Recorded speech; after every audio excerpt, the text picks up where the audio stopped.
And the Rav, the Ramah, was it the Ramah? I forget who the Rav was. He ushered it. Said, "You're not allowed, can't do it." He said, "I'm going to do it. I'm definitely going to do it." And the Rav came out on the day of the wedding with a Sefer Torah in his arms, and he called upon the God of Israel that if this wedding is okay to take place, it's forbidden, let the earth open up. And there was an earthquake, and the earth opened up, and everybody fell in. It was they cordoned off the whole place with a wall. And for future generations, it was amazing. Seligman was the name of the man. He was a kohen. He wanted to marry a divorcee. So that's a different story. Tshuva. Now, we talked until now about the idea that if a person makes a mistake and inadvertently, didn't mean it, but it turns out he made a mistake, and he does tshuva, and we said that the tshuva can fix the mistake, but it leaves a blemish on the physical body, because the physical body participates in this mistake. How does the physical body get cleaned? It gets cleaned after a person dies. The elements and the little creatures clean away anything that isn't good.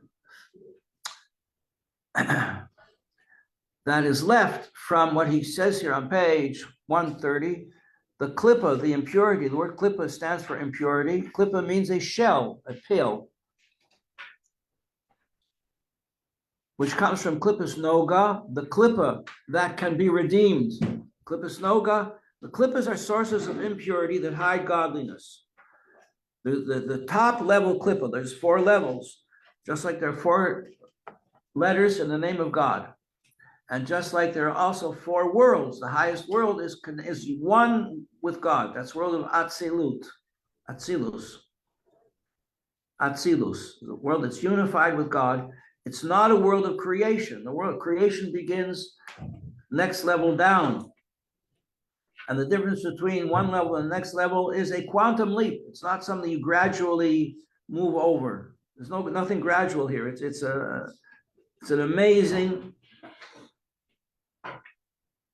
supernatural, that's greater than natural, this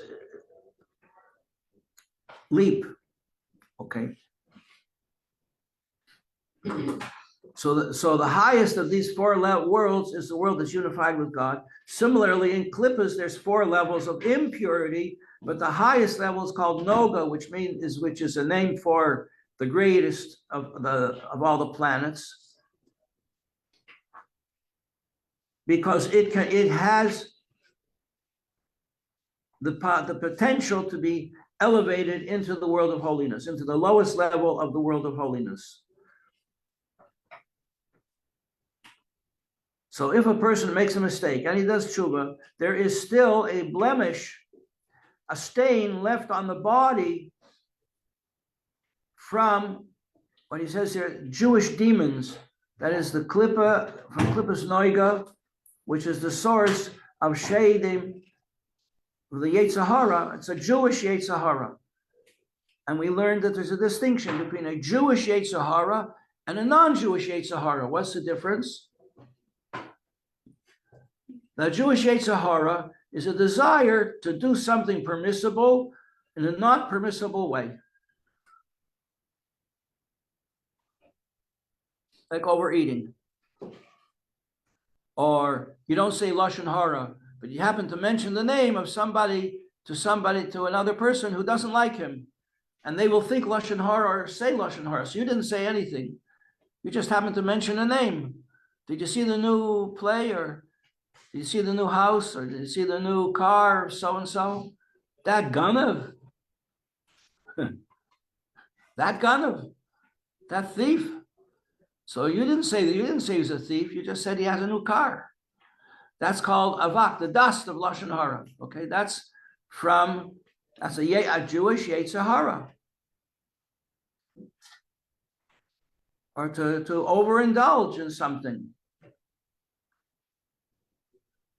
Or if you want to sleep in the morning and not come to class on time, you're just very tired. Well, that's a Jewish Yetzer Hara. Understand? So we have non-Jewish Yetzer Hara. And what are you going to do about the blemish from a Jewish Yetzer Hara? The blemish from a Yetzer Hara, that is taken care of by what happens to a person after he dies in the grave, unless, middle of page 130 concludes this level of the discussion, unless you have a person like Rabbi Yehuda Hanasi, who lived 2,500 years ago. He put together the Mishnah, having mastered every level of the oral Torah. He organized it all in a wonderful form called the Mishnah. And there were different versions of the Mishnah, and he selected the version of his teacher, which was Rebbe Meir, the great Rebbe Meir. That became the Mishnah for all time. So, but he was such a holy, holy person, a descendant of King David.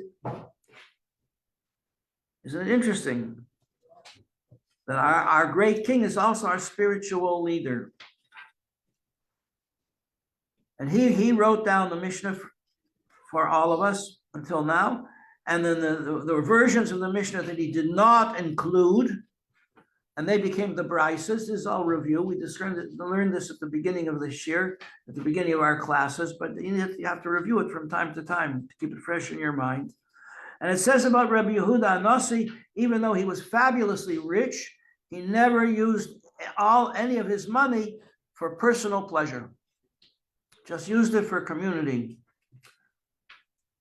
And there are a lot of interesting stories about Rabbi Yehuda Hanasi. You might want to look some of them up on the internet. He was best friends with the Caesar of Rome.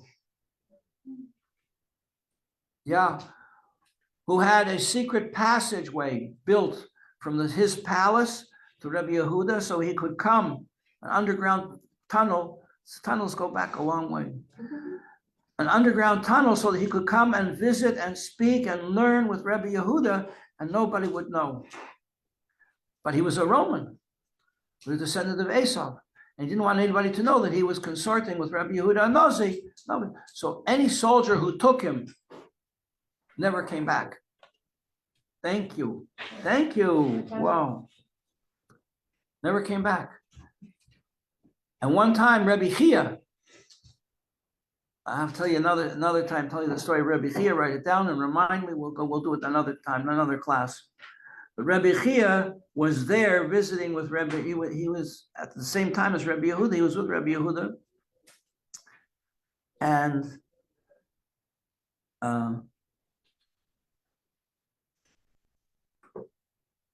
the Caesar came and he says, I told you there shouldn't be anybody here.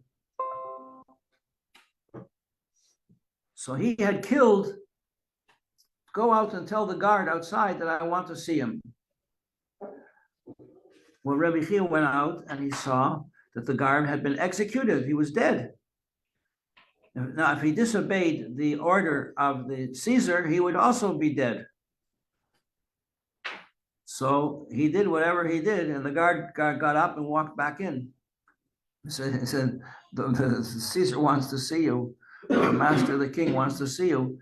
So he turned to Rabbi Yehuda, he says, I see even the least of you can revive the dead, but nonetheless, make sure next time there's nobody here. A story like this gives you a concept of what we're dealing with when it says that Rabbi Yehuda never had any pleasure, even not dipping a little finger into the world of pleasure. So a person never derived pleasure from this world does not have to undergo the purgatory of the grave.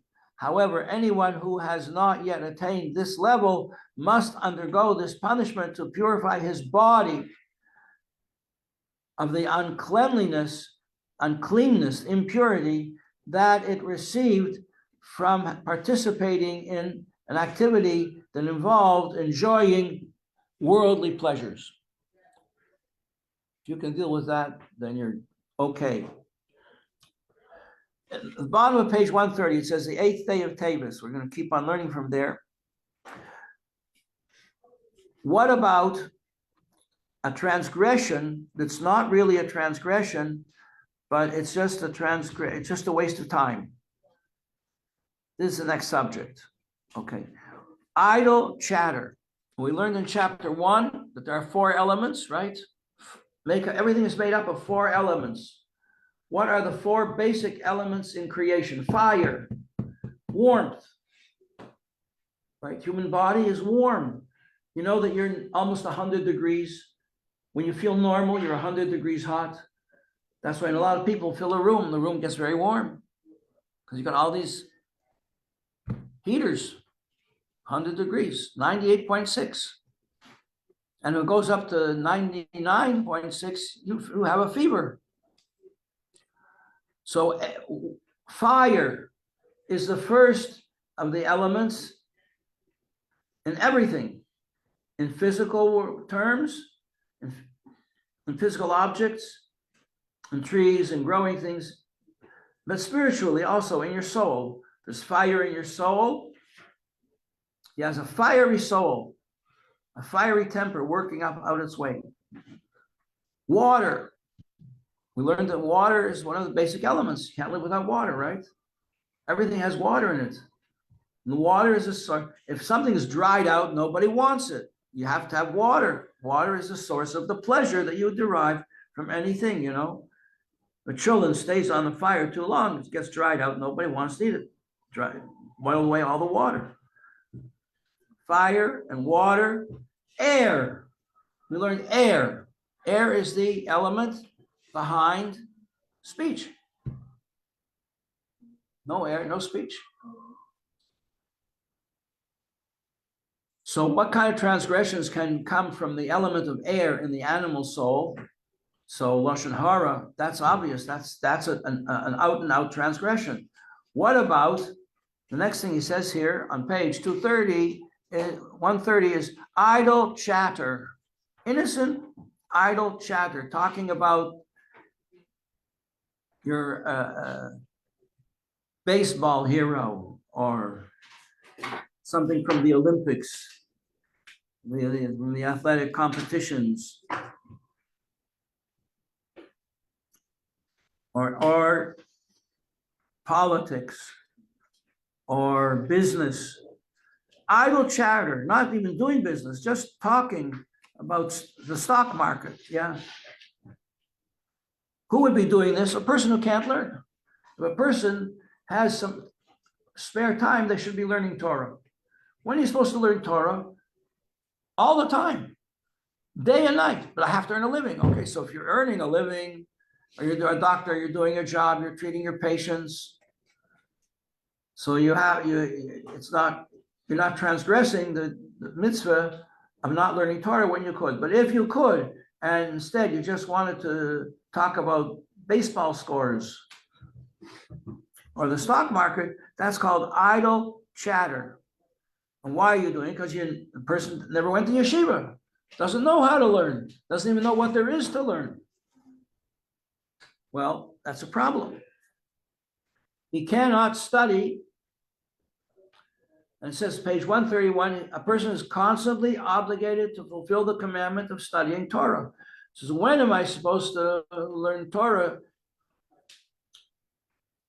It says, Yomam v'layla, by day and by night.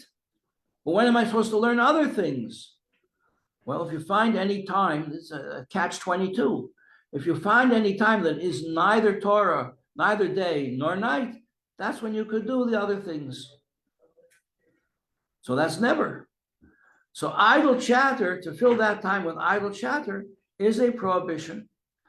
But it's not the person's fault because he doesn't have the ability to learn. He never went to yeshiva. He doesn't have a Tanya, doesn't have a Shulchan Aruch, doesn't even have a printed up Sikha, what happened at Sinai. So it could be that it's permissible, but now we learn on page 131, what does the Alter Rebbe say? Tzarich l'taher nafshay. We still have, the soul of the person still has to become cleansed. Mituma, Tuma is impurity. It's not dirt. It's impurity. Doesn't wash away. The klipazu al yedei gilgula b'kaf hakela. Through, and now he reveals to us, this is from the Zohar, that after, how is the soul cleansed from this not such serious impurity, but it's impurity. You can't have impurity at all before you go into Gan Eden. You must cleanse the impurity. So there's a sling. It's the idea of a sling. You ever see pictures of David and fighting the giants with a sling? Put a stone in the strap, and he knew how to and release it and hit the target. And he hit the target right here below. He was wearing metal and iron helmet from the Iron Age. He was wearing an iron helmet with on the cheeks down to his forehead, and David hit the stone right on his forehead and brought him down. That was amazing. You know, it says in the Medrash that everyone was afraid to fight this giant. He was a monster warrior. So David HaMelech was a shepherd.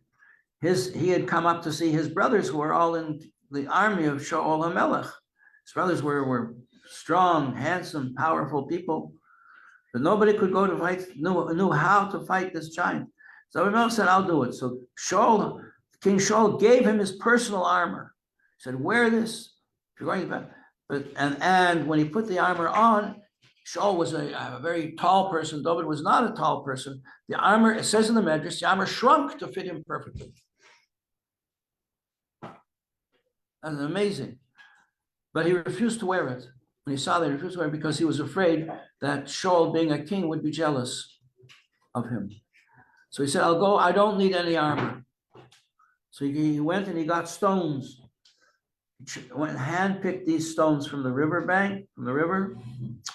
And he went, so this is the idea of a sling. So they take your neshama, they take your nefesh habahamis, they take your vital energy soul, and they sling it from one end of creation to the other. What does that mean? Where is that? Where's the end of creation? Well, this world is the end of creation. So they show you what you did in this world. You know, you went to a party, you listened to music, you had soda, and popcorn, whatever you did. Nonsense. I did that. Yeah, you did it. That was you. Then they take this on. Now you got it. They sling you back to the world of holiness, and you see godliness. You see holiness and purity, and it shocks you to the core. Because it's such a contrast to this empty, meaningless event that you just witnessed. And you feel, it makes you feel terrible. Oh, you feel terrible. They take him, they sling him back. Take another look. And they show you again the emptiness and the foolishness of your day-to-day life, or one's day-to-day life. And you get a shock of, that's me. That's what I have to live with for all eternity. No, we'll get it out. They take the neshama and they sling it back again to the other end, to the world of holiness, the Gan Eden. And it's like, you know, it's like you take a carpet in the spring, you hang it on a line, you take a stick or some other heavy instrument, and you smack it till all the dust comes out, right? And that's what they do. They smack your neshama till all the frivolity and the nonsense flies out. And then the neshama can go into Gan Eden. That's called Kaf Hakela, page 130 at the top. No, 131. It's called the hollow of a sling, but that's what it is. From the Zohar, Parshat Shalach, which we read last week. So that is idle chatter for a person who cannot learn. That's what's waiting for him or her. Aval l'diburim asurim. But if a person says, uses the power of speech to do things that are not allowed, like making fun of holy things, or saying lashon hara, which is slander, gossip, trashing somebody's name. The energy to do those things comes from the shalish klippas atameus, that is, it means the three totally impure klippas. When you do these things, you're plugging into the three impure klippas, and you get your life from them, and now you're connected to them. Well, the kafa kela, it says here, the next paragraph, is not enough for such an impurity. That's a serious impurity. Slandering somebody or making fun of them with gossip, giving him a bad name, even if it's true, is an abuse of the power of speech, and that's a transgression. You know, with a slight word, even you crinkle your nose. A person says something, and he said that, huh? You may crinkle your nose. That's also a level of slander. And Hashem knows your thoughts, and He knows your feelings. So the kafa kela is not enough to cleanse the soul of this impurity. But for this, you have to go. It says here in the bottom of page 131, the neshama tzricha leired legehinnom, has to go down to Gehinnom, which is a greater punishment and more effective in cleansing the soul. He's going to go on to tell us a few things about what goes on there. Similarly, if a person who could learn Torah, we spoke just now about a person who didn't have the ability to learn Torah, he never learned any Torah, doesn't know what it is, and he engages in idle chatter, talking about baseball scores and basketball heroes. Even women play basketball, golf, and he occupies himself with idle chatter. Since this is a different case, we had a case just now of idle chatter for a person who didn't have the ability to learn. What if he does have the ability to learn, and instead he chooses to involve himself with idle slander, idle chatter? So the kaf hakela, the sling, isn't enough. It will not cleanse that neshama of that, because he could have made a better choice. So therefore, he has to receive severe penalties. He says, "Einashim chamurim," severe penalties, severe punishments inflicted on him. Shma'anishim al bitol Torah befratus, which anybody who does not take advantage of an opportunity to learn Torah becomes subject to this, that you had the chance to learn Torah, your neshama came down to this world in order to learn Torah, you were given the opportunities, and you didn't take it.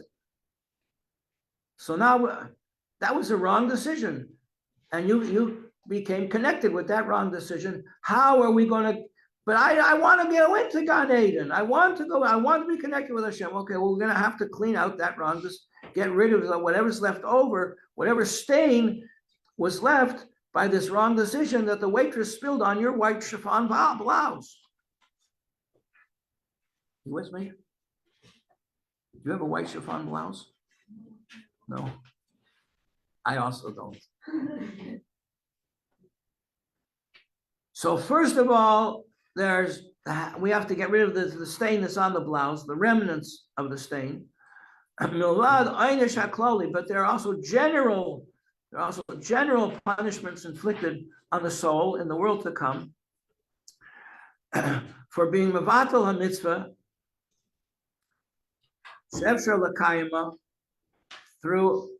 for not doing a mitzvah that was possible to do because the person was just lazy, and so his punishment is a punishment that's suited for laziness, which is freezing cold. There's a punishment of a cold chamber. It's freezing because you were cold to doing mitzvahs, so the soul gets cleansed through being cold. Or it could go the other way, because a person is all excited and hot about doing something that's not quite correct. So then the punishment, the cleansing also could be very, very hot. It says here in the English, there's a purgatory of snow, as explained elsewhere. And now we come to a big subject. We're going to save this for tomorrow, which is what about, Rabbi, what about college? Yeah, I was just glad you asked. Well, the Alter Rebbe was thinking about it already. L'chaim.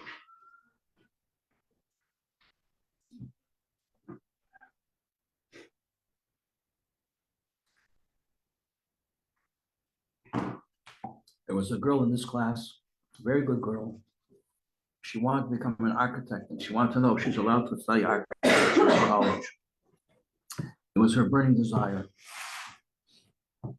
She got married to a very nice young man. I don't think she ended up going to college, but she has 4 adorable children.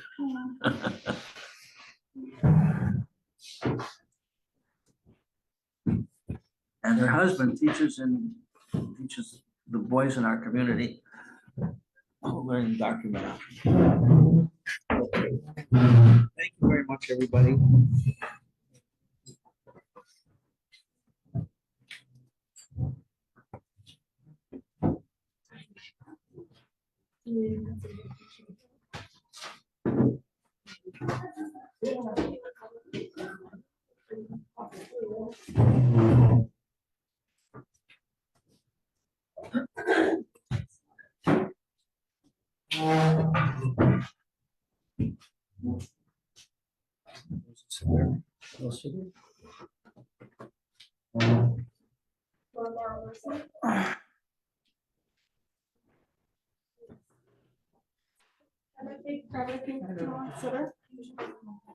Rabbi, Yes, you have a sitter? I have on the phone. Okay. You have a sitter there? Yeah. Oh. Let's see where it's easier to find it. Prayer for travelers. It's like Close. or 90. Birkas Hamazon. Here we go. 96, maybe. Yeah, something there.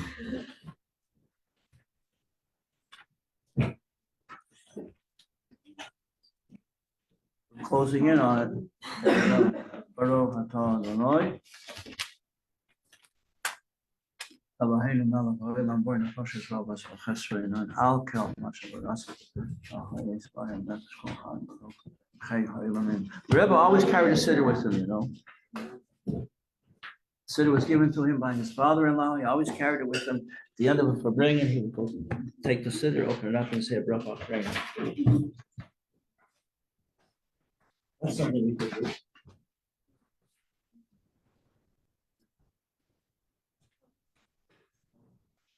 Thank you, everybody.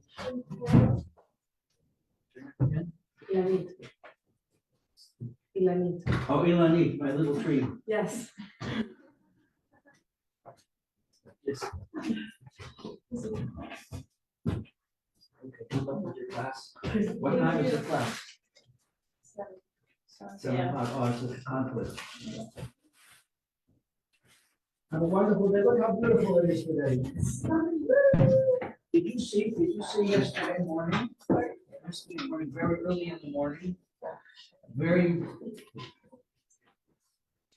light blue sky with a full moon hanging in the ribbon you saw?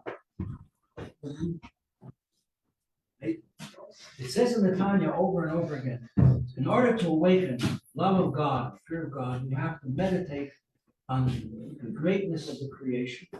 Hashem makes it easy. Just keeps making this great creation over and over again. Thank you, Rabbi Pape. Did you remember what?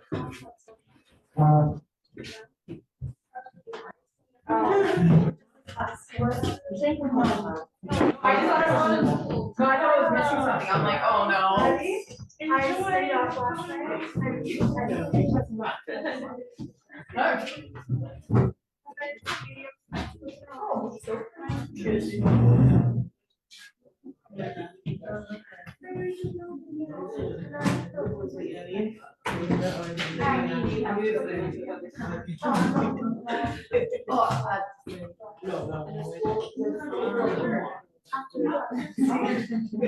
know that. You live in the dorms? No, I don't like come there about the Josh.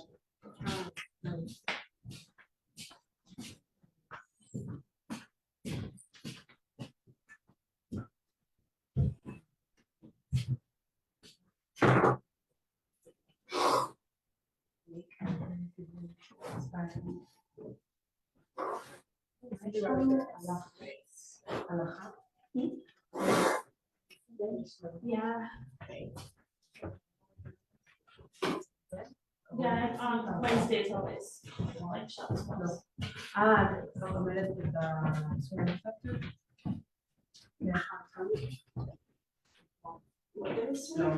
Wednesday, Shabbos falls? כן. Oh. With, what's his name? Yeah. Yeah, that one.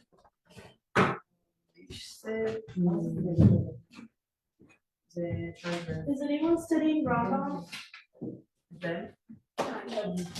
Okay, for this voice, but.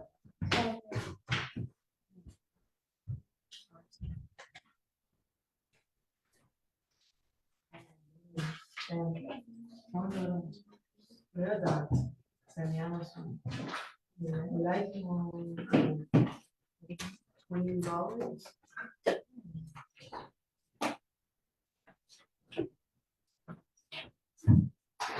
יש לך משהו בעד? יכול להיות שפעם אחת משהו.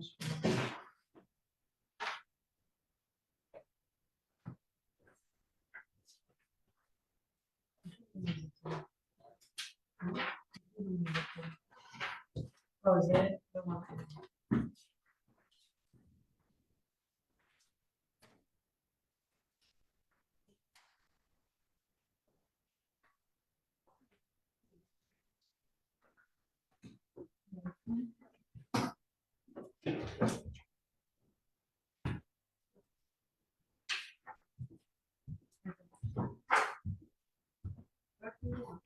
זה כאילו חנויות.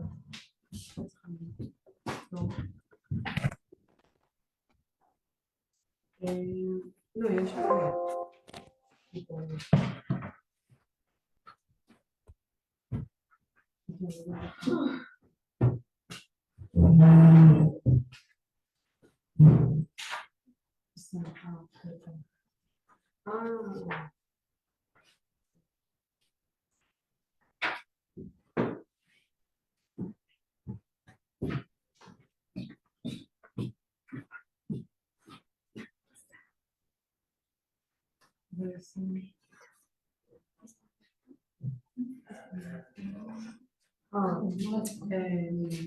את צריכה לעד את הכרטיס.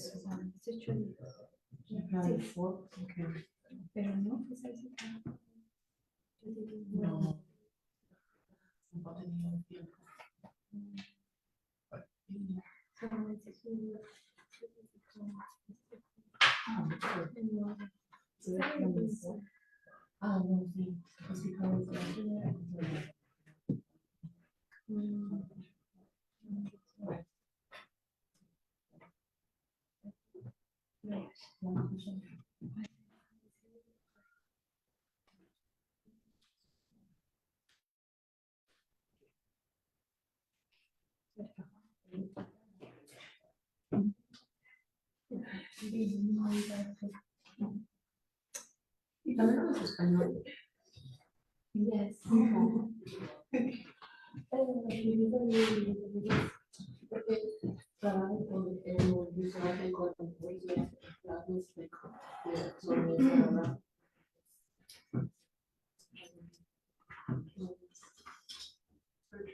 Is this like? Yeah.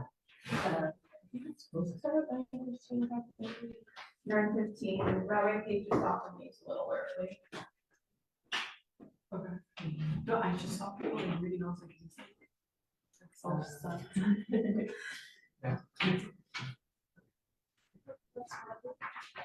No.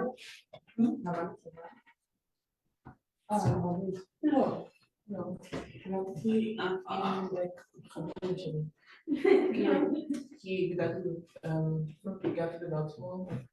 גדלת כבר, אני מבינה. באמת? כן, טוב. הוא באמת? כן. וואי, את מבינה? כן, כמובן. Wait, that's crazy. Yeah. Wait, hold on. Do you know Bobby Glassman? He's like a bit older than me. He's also Abby Glassman. Did he go to Berkeley? Yeah. What grade?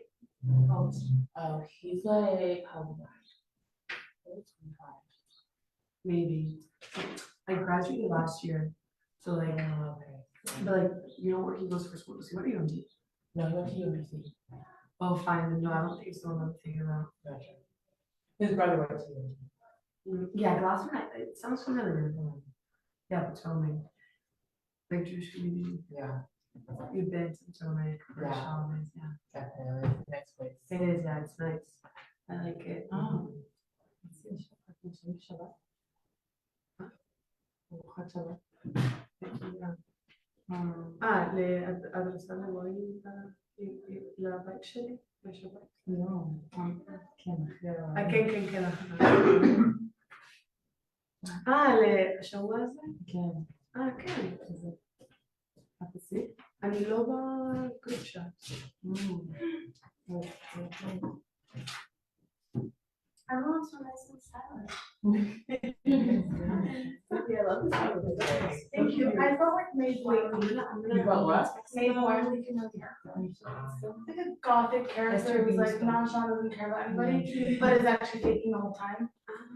As in like, obviously, no one's actually like that. Yeah. So she's just like, she dresses the part, but in reality, she's not actually like that. She dresses it off. She's the one that just Shabbos parts. I really like it now. It's really nice. Okay, so text me. I was having fun. I was like, I need to do something. Oh, I have to be different today. Oh, that's insane. Yeah, I just need to look.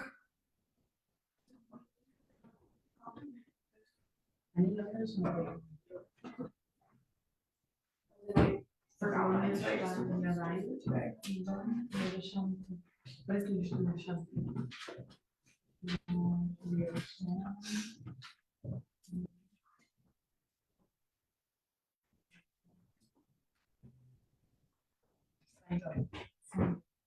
Okay.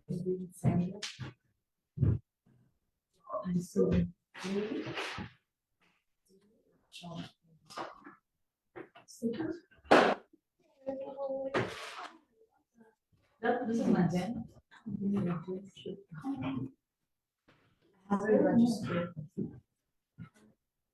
Yeah. Yeah.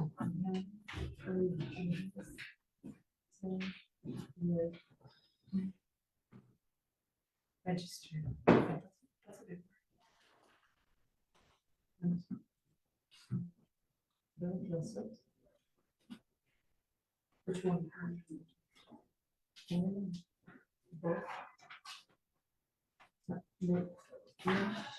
ביום שישי ויום שבת.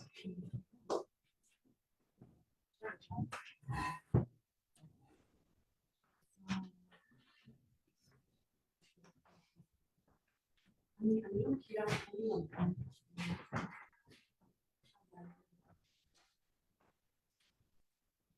כן.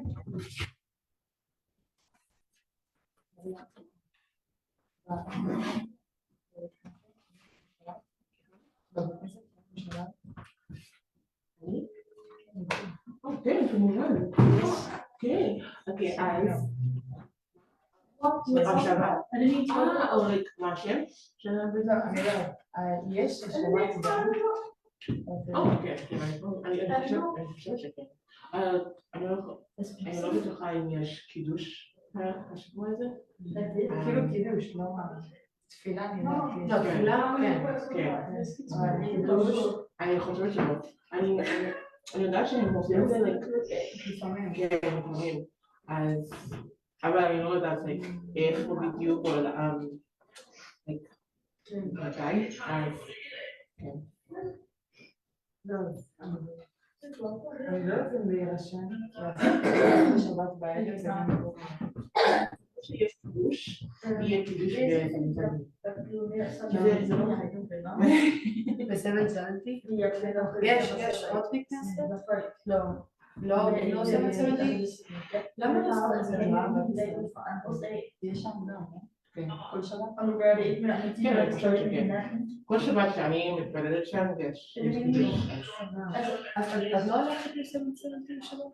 Ja, je steekt de Engels op min basiskameraden. Ja, min basiskameraad. Og de bliver alle verden som nogen ikke forstår min jokes og sur på mig.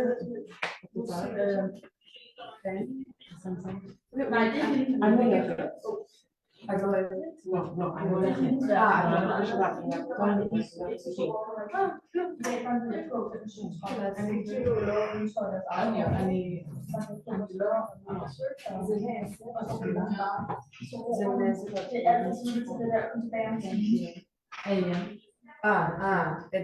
Shahari. Ja, så jeg antager. Ja, zeker. Det var for tidligt, og det var ikke personligt til en